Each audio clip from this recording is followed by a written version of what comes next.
With my beloved husband, we welcomed our adorable child into the world. But my mother-in-law, as I will refer to her, had the nerve to say our child was not cute. Can you imagine saying such a thing about your own grandchild? To make matters worse, she treated me like an unwanted intruder. Well, two can play at that game. This is a tale about a self-centered, horrendous mother-in-law and a daughter-in-law who fights back. My name is Viola. I married my husband Elwood when I was 28. We were blessed with our long-awaited son, Ricky, just a year ago.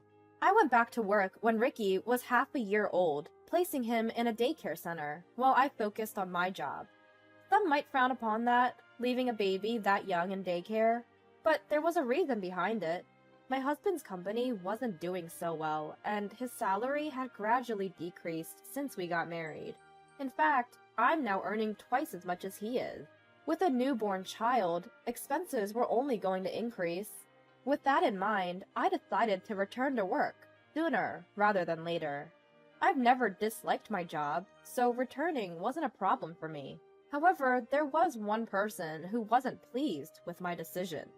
That person was my husband's mother, my mother-in-law. She had moved in with us 3 months prior. She didn't seem to like me much, not only criticizing my parenting, but also complaining about my day-to-day activities.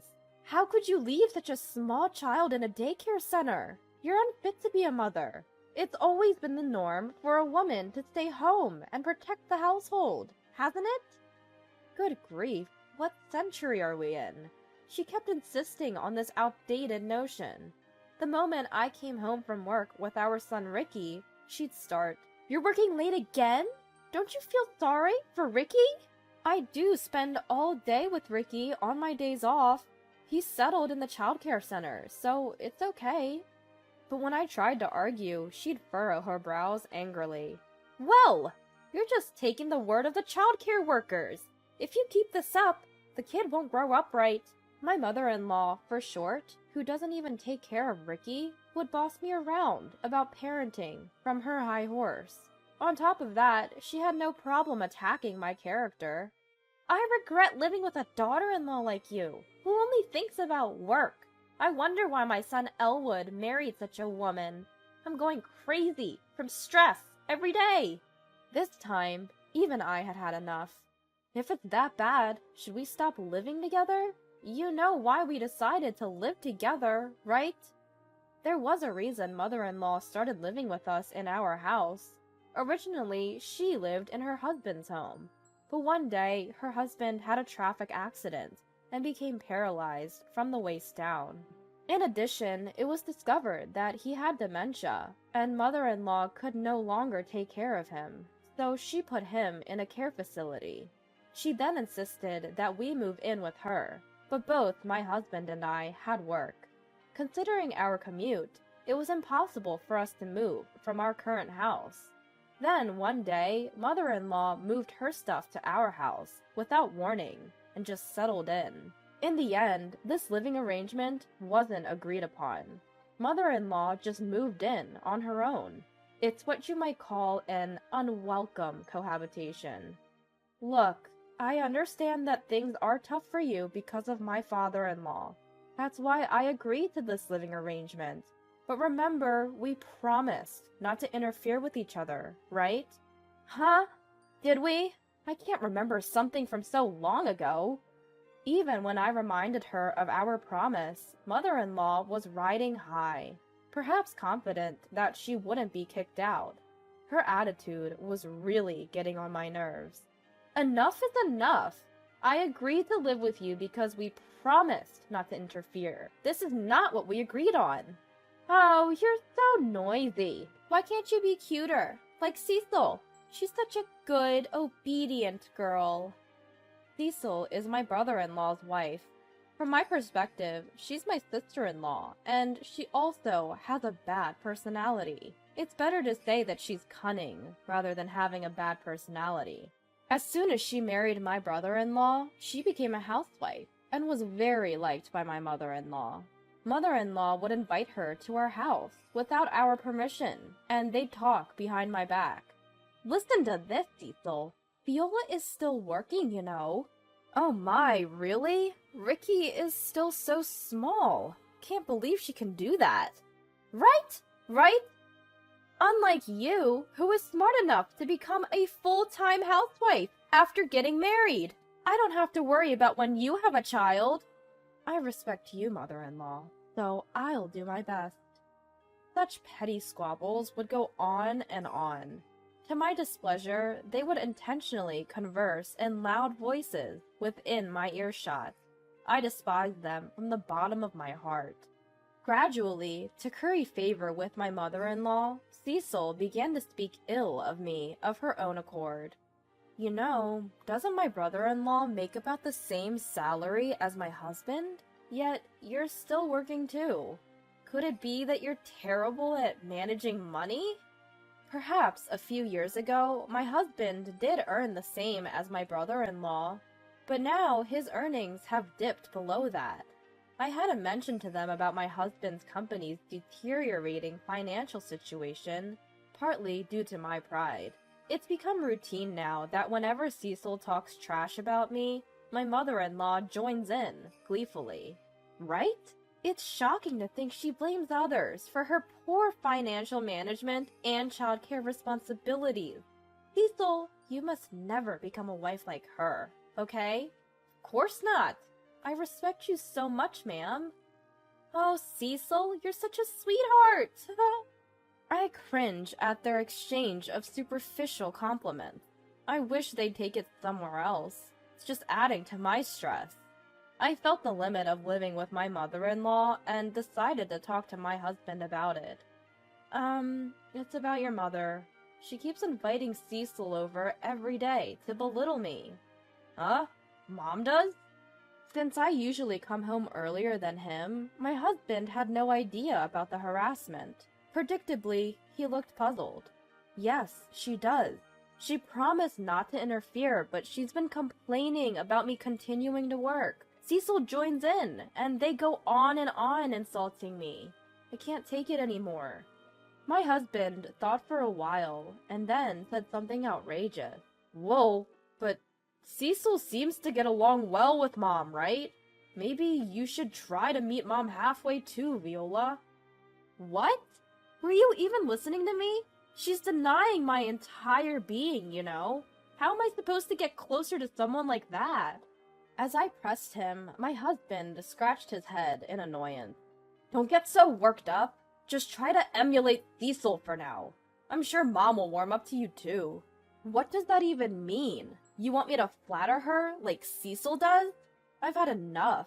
I was a fool to ask for your help. I felt utterly alone.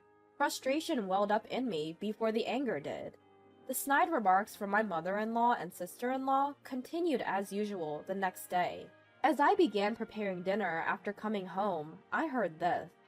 Are you planning to make another half-hearted dinner today? I'm tired of your lazy cooking. That's because she insists on working, you know. If it were up to me or my mother-in-law, we would never serve our husbands such low-quality meals, right? For the record, my mother-in-law's cooking is nothing to brag about. It's overly seasoned and not that delicious. As for my sister-in-law, her homemaking skills are quite evident given that she practically lives at our place. While cursing them inwardly, I silently proceeded with my dinner preparations. When my husband came home, both my mother-in-law and Cecil changed their attitudes drastically and stopped picking on me. Because of this, my husband couldn't trust what I said. Just when things were like this, an incident happened. Out of nowhere, I got a call from the childcare center during my work shift.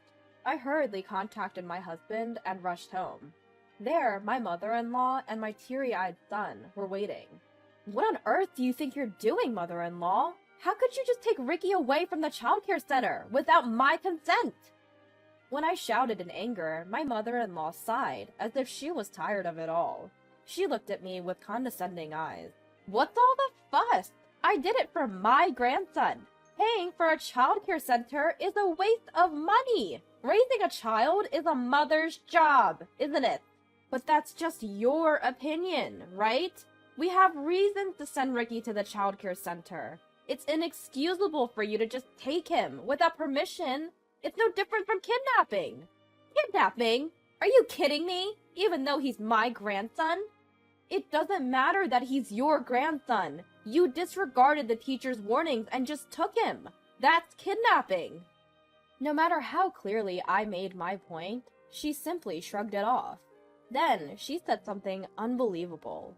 What nonsense! To begin with, neither you nor your son are cute. If you have any complaints, just get out. She didn't think my son, her own grandson, was cute? At that moment, a huge red flag went up in my mind. To call her own grandson not cute in front of him? We can't live with this woman any longer. I'll never forgive her for insulting my precious son.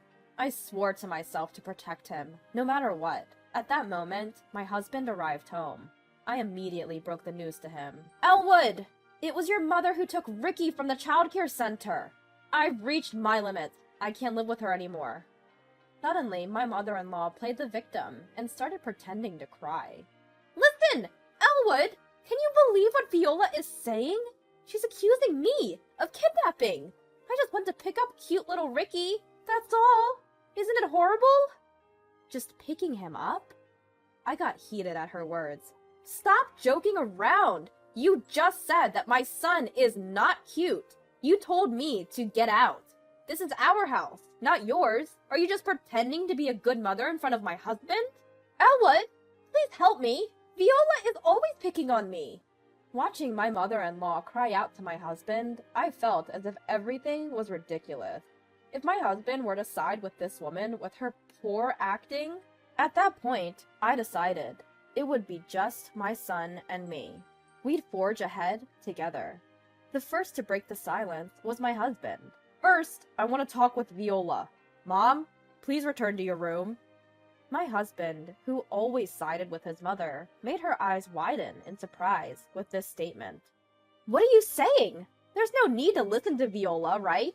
Can't you see I'm suffering? This involves Ricky too. That's why I want to have a proper conversation with Viola, as his parent. My mother-in-law looked unsatisfied the entire time, but probably didn't want to upset my husband, so reluctantly agreed. Afterward, my husband and I spent hours discussing the incident and everything leading up to it, eventually coming to a conclusion. A few days later, we decided to tell her the outline of what we discussed. Mom, sorry to keep you waiting. We finally come to a decision. My husband spoke to my mother-in-law with a smile. Seeing my expression, mother-in-law must have been convinced that her son was on her side. She started chattering excitedly. So, you're finally breaking free from Viola, huh? Without even considering what I had just said, mother-in-law was over the moon. She called my brother-in-law and his wife, and, like always, began bad-mouthing me. Wow, what a relief! Today, we finally get to say goodbye to Viola. Right, Viola? To her question, I responded with a smile. Of course. Well then, hurry up and leave, and take that not-so-cute kid who looks just like you with you. This house is going to be for me, Elwood, Derek, and Cecil from now on. Bye! Then my husband, who had been silent up until that point, slowly spoke up. Let's go, Viola. Excuse me. Let's go, Elwood. What? Mother-in-law seemed to be struggling to understand, repeating what several times. My husband and I started packing our belongings, preparing to leave with our son. That's when mother-in-law stopped us. Wait, Elwood! What's going on? We're going to live in this house, together, right? What are you talking about? My husband turned to mother-in-law with a cold stare. I'm leaving with Viola. I can't put up with your delusions any longer. Mother-in-law trembled, then collapsed. Why? Why would you side with her? I heard everything from the childcare center teacher. How you kidnapped Ricky without permission, how you yelled at the childcare workers, how you slandered Viola at the center. Everything. That's... I never thought you could sink so low, Mom. surrounded by people who only listen to you. You really messed up. Enjoy your life." With that, my husband said, "Let's go," and pushed me out of the house. Until the end, mother-in-law called out to him, crying. On the way to our new place, my husband apologized. "I'm sorry, I didn't realize sooner. I hope you can forgive me." "What are you talking about? You taking action now is more than enough." I smiled at my husband. Yes, the fact that he believed me over mother-in-law this time was the most comforting thing. Since then, we've cut off contact with mother-in-law and my brother-in-law's family and regained our peaceful daily life. After we canceled our lease on the house, mother-in-law, with nowhere else to go, apparently moved in with my brother-in-law and his wife. With the addition of mother-in-law and the pressure she put on their living expenses, my brother-in-law's income wasn't enough. As a result, Cecil had to get a job, and now mother-in-law is alone at home. There's no one for her to badmouth or to share in the bad-mouthing. Even with Cecil, who used to be her best buddy, they now argue constantly. "I have to work because of you, mother-in-law. Give me a break." "What? It's my fault? Get out of here, you old hag!" Hearing the real Cecil, her husband seems to have lost his feelings for her. I heard they're in the middle of a divorce. She used to have a lot of free time to act cute in front of my husband, but now that she's working and often irritable, her true colors have shown. No matter how dire their circumstances become, I have no intention of ever interacting with mother-in-law again. From now on, my husband, my son, and I will work together to build a happy home.